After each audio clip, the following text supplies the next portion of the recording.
Hello and welcome to the Local Leaders Podcast. I'm your host, Jeff Johnson. The Local Leaders Podcast provides a platform for successful business owners to share their stories, their experiences, their advice, and their ideas in order to help our listeners achieve more success in their business and in their lives. Get ready, another great show is coming up.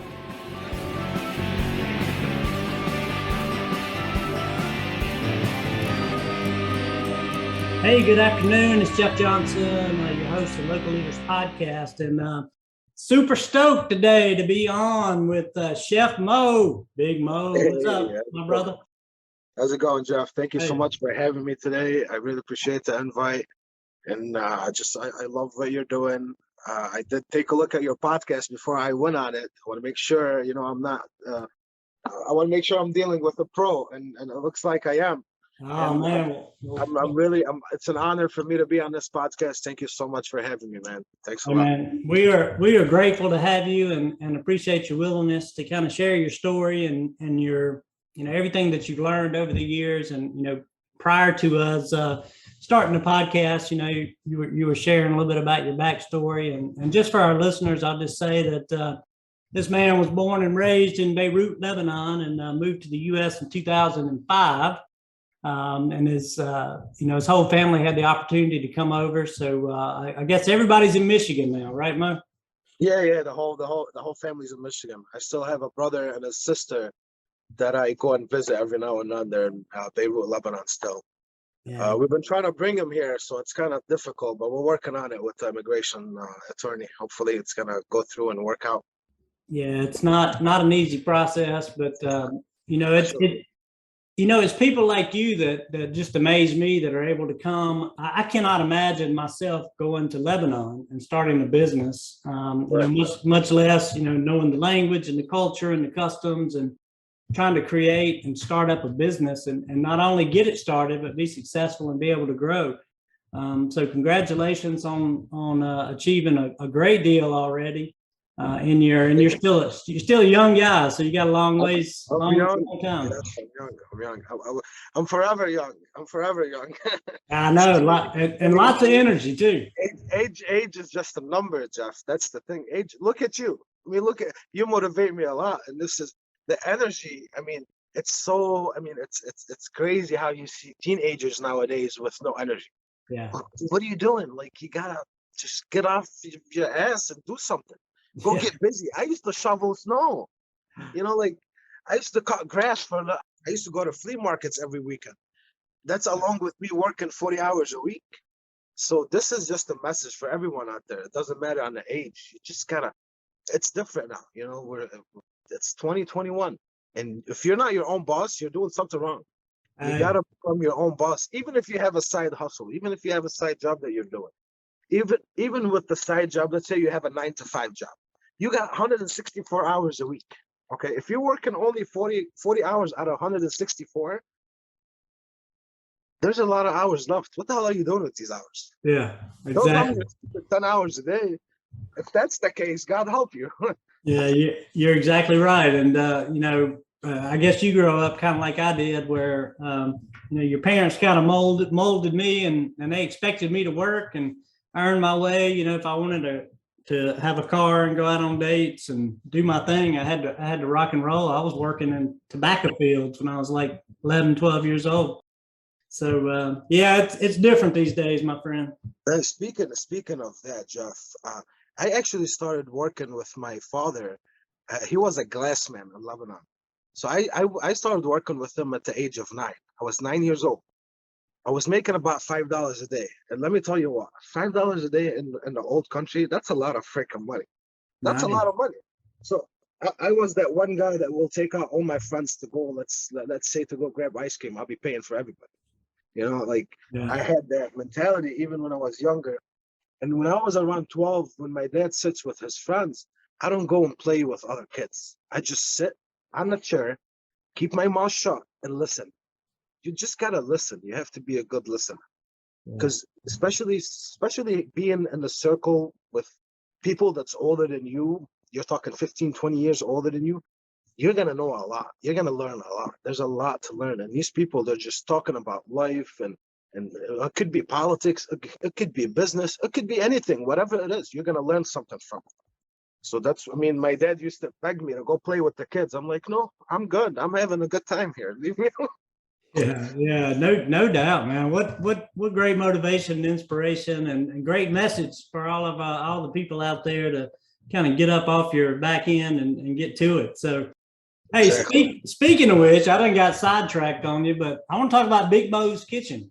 Big And make most sure that, yeah, make sure that we get an opportunity for you to kind of tell us a little bit about the business. And for those people who, aren't in Michigan or in, wherever your locations are, which we can talk about in a minute. Just give us a feel for what Big Moe's is all about and kind of how you got it started. So Big Most Kitchen actually started after 10 years of working 16 hours a day, jumping between restaurants, being able to learn from all these restaurants, different type of food.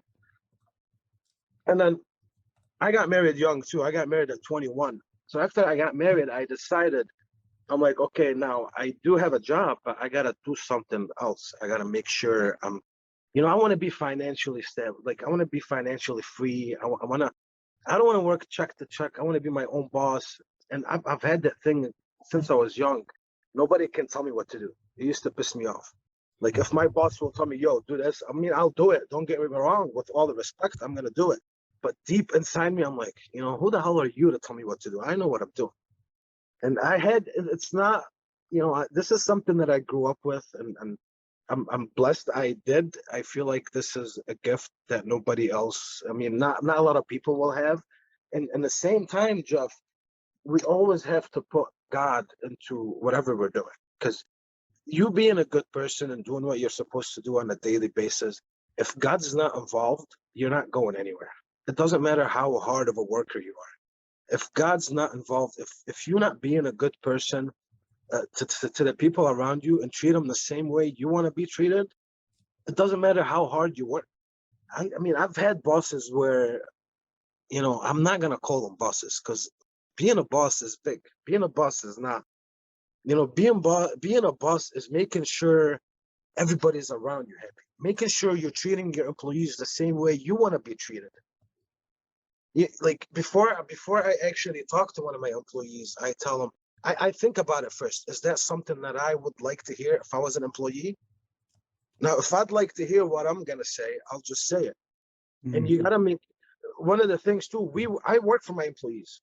My employees don't work for me. I work for them. Big Mo's Kitchen started in 2016 in Wayne, Michigan. Our first location was inside a gas station, and I was the only cook and employee for that company for the first 11 months. And when I'm saying I'm the only employee, I'm saying purchasing, handling, prepping, cooking, serving. I'm talking 8 a.m. in the morning till 12 midnight, 7 days a week for a whole entire year. 10 months down the road, I decided to hire someone to run the cash register because I got, when you're in the mood, when you're moving to get food out of the way, the last thing you want is answering the phone. So I'm like, I need a person just to take my orders because I can't talk to people anymore. It's getting frustrated, too much questions. I don't want this on my plate. Substitute that for this. So I had to hire somebody. Yeah. And 11 months down the road, we moved out of that gas station. We expanded into Garden City back in 2017. Then we got a food truck in 2019. 2020, we opened the second location in Dearborn. And now we're franchising. We're working on one in Grand Blanc, Michigan. And we're trying to go nationwide. There's a chance we might be in Miami Beach soon. I'm working on it. Hopefully, I'll be able to bring it to life. And I'm really excited. I was in Miami a couple of weeks ago. And I love the vibe. And I feel like a Big Mo's Kitchen will kill it down there. So now I went to see the funny part. I went on vacation 2 weeks ago for my 10-year anniversary. The minute we landed, my wife looked at me and was like, this is a vacation, right? I'm like, yeah, babe, this is a vacation. We're not going to do business. It's strictly vacation. She's like, okay, cool. So when I was in Miami, I met around 12 people to convince them into buying Big Mo's Kitchen. So if I see it, I'll wait. Like I'll wait for her to go to the store to buy something. I'll just go somewhere else and meet somebody and give them my phone number. Yo, this is 123. Let's bring this to Miami. By the time she comes back, I'm already done with that guy. Yeah. That's something she didn't pay attention to. And this is we just met too with Rick Ross. We were at the Boss Up conference, me and my partner Haas. Haas is my partner. He's my brother-in-law as well. When I got married to the family, Haas was around 10 years old. So I kept him by my side. I made sure I just passed that knowledge and that wisdom to him so he can help me out so we can grow together and just try to grow it as big as possible. This company is independent owned. It's owned by Big Mo's Kitchen, by me, by my partner. He's a co-partner, and this is a company that pretty much built itself. Going backwards to the gas station, I was doing 16 hours a week. When we moved to Garden City, Michigan, Garden City was a bigger city. So I had to do another 16 hours a week for another year, Jeff. So you tell me how that feels. Yeah. So 2 years straight, I'm working 16 hours a year, 16 hours a week. It taught me a lot. I like being on the floor. I like seeing everything. I pay attention to details. And I'm a people person. I like to know as many people as I can. Yeah. I mean, sometimes I just talk to people at the gas station trying to fill up gas. Like, hey, how you doing? What do you do for a living? I just want to know, because I'm pretty sure there's a chance I might benefit from that person. He might benefit from me as well. Yeah, you're exactly right. You got to always be learning and always be open to taking on knowledge. And that's kind of what we're doing, or we're hoping to do with our podcast here, is to get it out to as many people as possible and try to help those who are looking to maybe expand and grow to take a page out of your playbook and maybe be able to borrow some ideas and find out what worked for you and what didn't work for you. To be able to make this thing a success. And, again, you got to be open to it. So I appreciate you saying that. And, I hope you do pull off that Miami deal and then you'll be outside of Michigan, and I'm sure you probably got some other ones in the works. But let me ask you this. Go ahead. How did you decide to, or when did you decide to franchise, and how long did it take to kind of get all your processes and systems in place to be in a position to do that? See, the plan from the beginning, Jeff, wasn't franchise. The plan was to have one restaurant and maybe a food truck that I can live off of for the rest of my life, me and my family, my kids. Then I felt like when I got to that goal, I felt limited. I'm like, okay, now I did reach that, and I'm very successful at it. Like it gotta be a lot to it than just owning a restaurant. Got to be a lot into it than just being a restaurant owner or a chef at a restaurant. Not to mention, I'm a culinary art school graduate from Schoolcraft College in Michigan. It's one of the best culinary schools in Michigan, and it's one of the best in the countries as well. So my background with me cooking and earning that knowledge from school, I added what I learned throughout my life, being around older people, being around people that's older than me, teaching me something that because if you get to teach me something today, Jeff, whatever you're going to teach me today, I might, if I don't learn it from you, I might learn it 3-4 years down the road. Mm-hmm. And I'm wasting time. But if I learn that thing today, I might use it within this 4 years to make something out of it. Yeah. So when I opened my second location in Dearborn, I opened it, business is booming. We've been getting a lot of good feedback. Our community here too, they're very supportive, very, very supportive. This is one of the things that makes me so happy, that this community that I live in, Dearborn Heights, Garden City, Canton, I mean, I feel like everybody knows everyone. People support each other. I eat out. Like, I go eat at a different restaurants, different restaurant owners come to my place and eat. And this is how we do it. Even in the pandemic.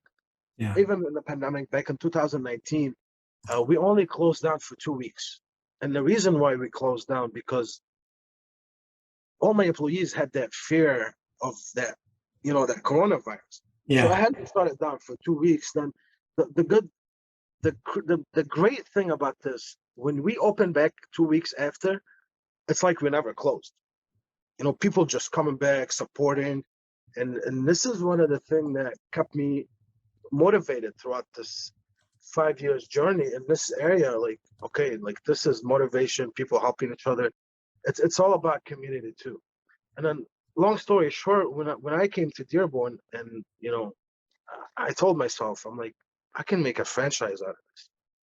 It got to be a lot more into this. And the reason why I want to do the franchise is not the reason is not because I want to charge you a royalty or I want to charge you a franchise fee.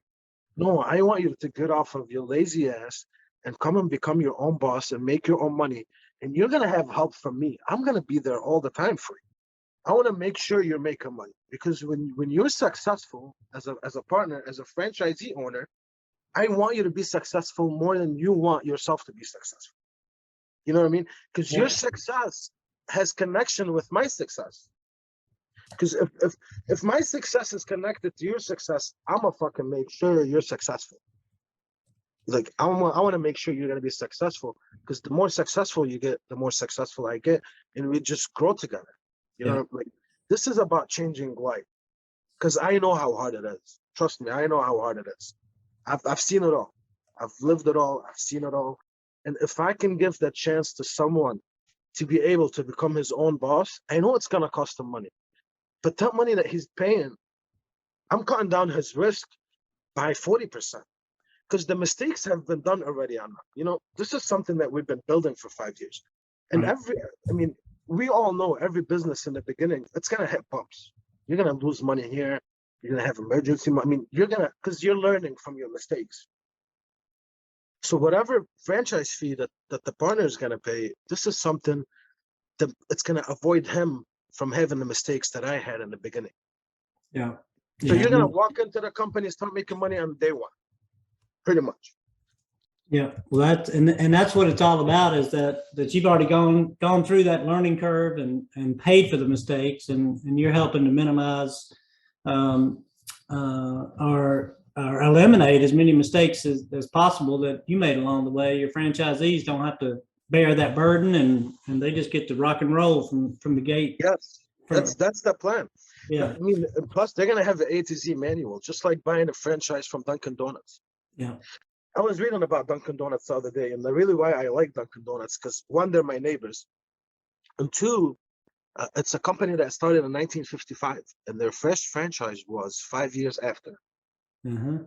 And 30 years after, back in 1980, 25 years after, they were hitting around 1,000 locations. Amazing.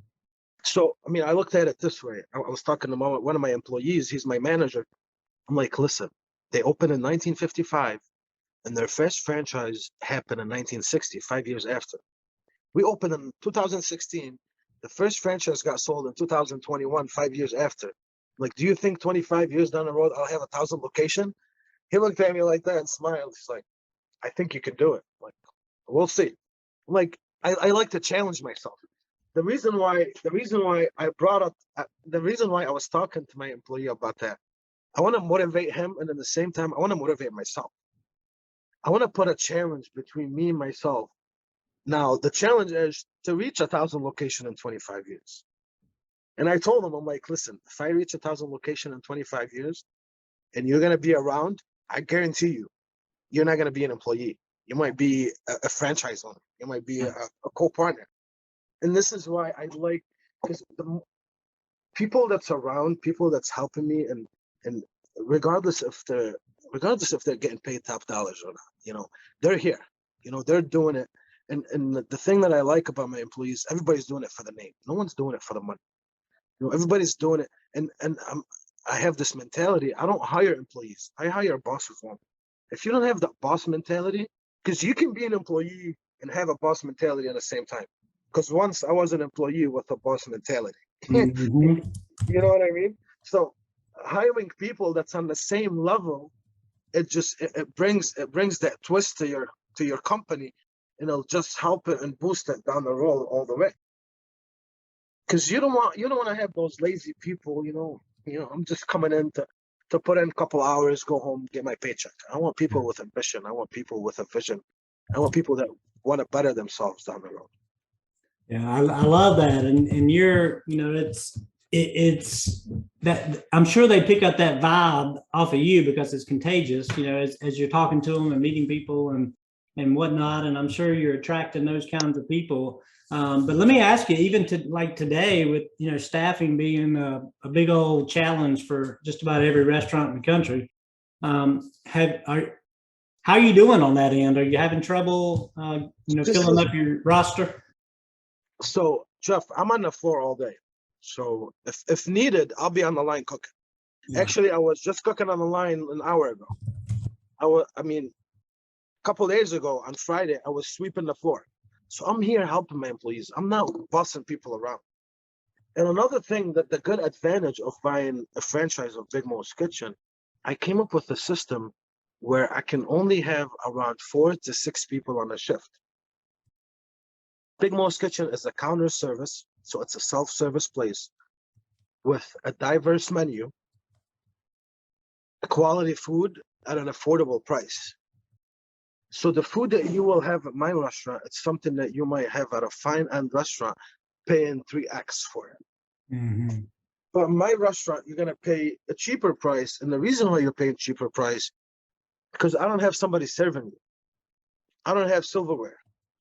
There's a lot of expenses into that we pay when we go to a bistro, or when we go to a fine dine restaurant. You have somebody serving you. You have somebody bringing you a glass cup. Now this is why when I came up with the franchise, I'm like, I have to make it in a way where even if we hit a crisis like that with the employees, we won't get affected as much. Worst case scenario, the owner can be cooking all day. Yeah. Because stuff like that's gonna happen. It's not gonna be happening for a long period of time. Right. Just like the crisis, the shutdown we might have for a couple, 3, 4 months. And I was not too long ago. I was through the pandemic last year. I was working 16 hours a week, 16 hours a day, helping out everybody. Because not to mention some of my employees got sick. I got sick. So the pandemic was different. But believe it or not, I learned so much from it. It's insane. So if whoever took that pandemic and looked at it in a good way, I guarantee you they learned a lot from it. And now things are just changing with the ghost kitchen, with the delivery apps. Yeah. Business is changing. But the good thing that will happen, it doesn't matter what happened to this world. It doesn't happen if we had another crisis or another, let's say, a recession, God forbid.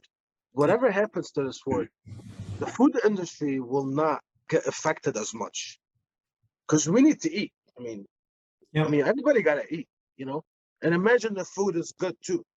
Just like coming to Big Mo's Kitchen. You gotta eat anyways. Why not eating good food or healthy food? And this is like 2-in-1 type of deal. Yeah. Hey, do you have dine in at all, or are you strictly takeout? We do have dining. Okay. Gotcha. We try to keep it minimum. We have about 25 seats, 25 chairs. But even a dine-in, Jeff, they come up to the counter and grab their own food. Yeah. Yeah. We Got it. don't self-serve it. Sometimes we have runners when it gets really busy. Yeah. But I like that model where you've minimized the need for staff, and heck, you've got an opportunity in the future to even help on the counter side with kiosk ordering and things like that, and ordering online ahead of time. That's in the work. We already have online orders. We teamed up with DoorDash, Grubhub, Uber Eats, and Grubhub, Uber Eats, Postmates as well. One of the advantage that a franchisee will have being a partner with Big Mo's Kitchen is when I signed up for these delivery companies back in 2016, they were kind of brand new in my area. Mm-hmm. Even in the country, they were kind of still brand new. Yep. So their commission percentage was lower than today. So I'm talking back in 2016, 17, that was the first location. And then when I made a deal with DoorDash, I told them, okay, I'll sign with you at 12%, but you got to guarantee me that number, even if I hit my 1,000 store. And not to mention, Jeff, franchising wasn't a plan. I wasn't thinking about franchising. I just like to think ahead and make plans ahead. So now all my locations are still sitting at 15% commission, where my neighbor Dunkin' Donuts paying 30% commission. Yeah, I was going to say on average is 30% across So all those different that's an deliveries. advantage. That's an advantage that's gonna actually my franchisee will benefit from it. Mhm. Instead of paying 30% on a commission, they're only gonna pay 15%. Yeah, you're exactly right. You're exactly right. And you know, there's nothing that can be said for how valuable it is to be thinking ahead. And I remember those days back in the mid, 2015, 2016. I even thought about starting my own delivery service in the town I was in. And when COVID hit, I cursed myself prodigiously for not having done that because the delivery business just went and blew up. That's true. That's true. So Delivery business been it's at a peak. It's at a peak, and I don't think it's ever gonna stop. Everybody's paying for this convenient right now, Jeff. yeah, The convenience costs money. For me to order food and be sitting on my ass again, and playing a video game. We're talking about those people that doesn't want to work. Playing a video game, or let's say a lot of people working from home nowadays too. So there's a lot of people that work from home, and they don't want to leave. They want to just get their food delivered to them. yeah. So that's why these delivery apps are just killing it right now. And I'm glad I'm not. I'm so glad I'm not paying 30% for commission, because I cannot understand paying 30% commission for a third-party app. It's like giving away your profits. Oh, no doubt. Everybody that knows the restaurant industry right now will tell you paying 30% commission for someone who's going to deliver my food, they're pretty much giving away their profits. Yeah. So they're exchanging money. Like they're exchanging money. Like the restaurant owner is not even making money on it. Yeah, that's a big old nasty situation, and I don't know how you can afford to pay that kind of fee for it. But hey, let me ask you: do you do breakfast as well, or is it lunch and dinner? Just lunch and dinner. Okay. We don't do breakfast. Yeah, well, at least you get the morning to prep, and you don't have to be in there at 4 a.m. prepping for breakfast at least. Yeah. So we open at 10:30 a.m. We close at 10 o'clock on the weekdays. Friday and Saturday we'll stay open till 11:45, and Sunday we close. We don't open on Sunday. Yeah. But all locations closes on Sunday. After the pandemic, I'm like, you know what? We gotta come up with a day off where I can rest everybody the same day, and the same time it will give me flexibility making the schedule. And after I did that, I found out that Chick-fil-A been doing that for like 50 years. Oh yeah. I'm like, Smith. I'm like, really? Okay. Yeah. So now we close on Sundays. We're never gonna open on Sunday. However, all the franchisees, all the partners gonna come along the way. They're gonna have the option to open on Sunday. Gotcha. But my corporate locations will remain closed on Sundays. Just to give, it's a church day. Everybody needs that day off. Yeah. Everybody needs that, everybody needs that reset button, And see, it's crazy for me because on Sunday, by the time it hits 3 p.m., I'm like, bro, I gotta go to work. I've been off for 10 hours. I gotta go to work. No, I gotta get something going. So off you go. Yeah. I'm sure. I feel like if I'm not doing something that day, I'm just losing my time, and time is valuable. Yeah, but your people need it. Everybody needs a break. It's working inside a restaurant, front of house, back of house is stressful and really challenging. It's a tough industry. It's a tough industry. In my opinion, it's one of the toughest industries out there. Yeah, I would agree with you, and everybody in it, I'm sure, would concur. And anything working with the public and dealing with food like that, it's always challenging, but very rewarding. It's just hard work, and you guys have created a great franchise opportunity that hopefully we can help get the word out, through our podcast and reach other audiences that are outside of Michigan and Florida. And it sounds like you guys are ready to rock and roll. You got your first franchise under your belt. I already sold my first franchise. Yeah, exactly. So, Jeff, one of the things I didn't mention. My first franchise, I signed on it before I decided to franchise. Oh, God. So, no, I'm not gonna say before I decided to franchise, before I started with the franchise application. Yeah. So But you now had the you had franchise to go application, backwards and like do all the due diligence and everything else you know, after the fact. somebody actually knocked on my door and said, "Yo, I want to be your partner. How much are you gonna charge me?" I'm like, okay, let's sit down and talk. Yeah. However, at that time, I was working on the franchise documents. Now we already submitted everything. It's already live, and we just trademarked the logo with the for the love of foods with the slang, and we're just ready to rock and roll. Yeah, that's awesome. And now what's your outside of doing things like this podcast and do you have how are you going to build kind of that pipeline of potential franchisees? Have you put any thought to that yet? Say that one more time. Yeah. What are you going to do to try to get the word out outside of things like this podcast about the So franchise opportunity? I just did a couple sponsored videos on Facebook and Instagram. Nice. We attended a boss up conference at Rick Ross's house, the rapper. Mm-hmm. Man, great experience. Great experience. That's something that we attended back in September of this year. Yeah.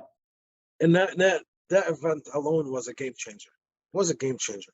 With the quality of people that we met at that conference was just insane, because you feel like everybody's on that same level. Everybody's on that same journey. Everybody wants what you want. It's when you get in a room with people that you've never met in your life and you speak in the same language that they speak in, it's like you feel like you've known these people for such a long time, but you literally just met them a couple days ago. Yeah, that's really cool. Really cool. We made a lot of great connects, a lot of great people, and everybody's on the same mission. Until today, I mean, we're still working together. There's a chance Rick Ross will come to Detroit, Michigan soon to try our food, and I'm really looking forward for that.